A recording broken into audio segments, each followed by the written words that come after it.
Jotono sari kaham te sibai te lamsogo hani channelo hani khajani takok te bukhuk songrongno hingke phadi sing tabo kaisa belai kheno nangmani dangkha na tamo norokno ang kisisa phunuknai te sini borom gonang sar bikas deborma song joto miliwi tini party hinjawi tini mosalajak khatung khajang laijak norokno ang phunuknai te abo norok nugui no mankhana haipono kisisa norok naini di belai kheno naitotok lai mosalajak hingke tini bakasung sistem jotono sari kaham.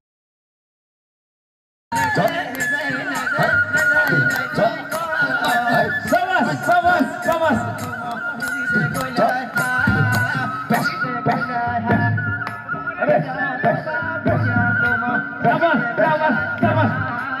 Yapa, tak kurang Yapa.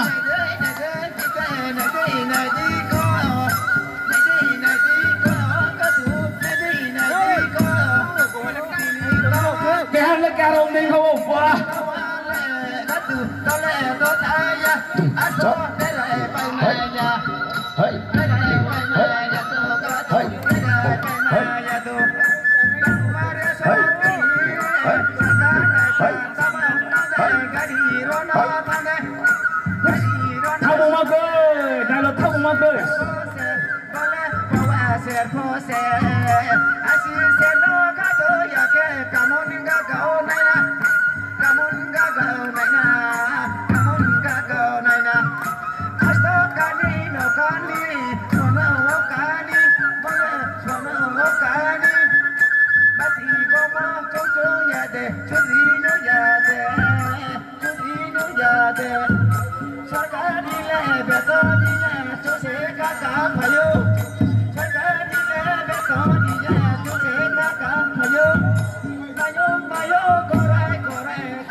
Priba.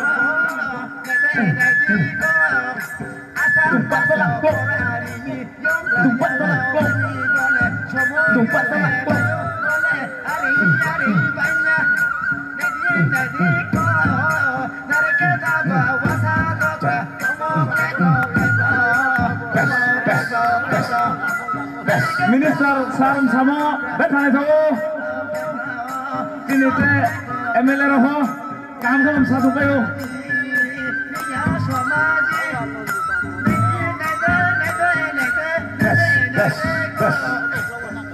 bes Sini police officer ada yang ko SDPU sab Orang kon kau sini SDPU sab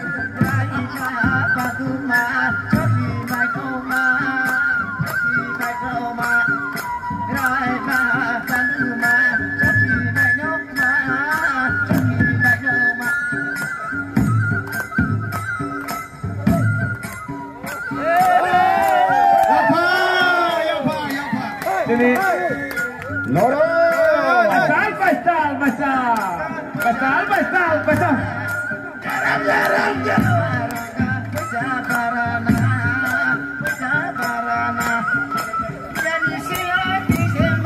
Bes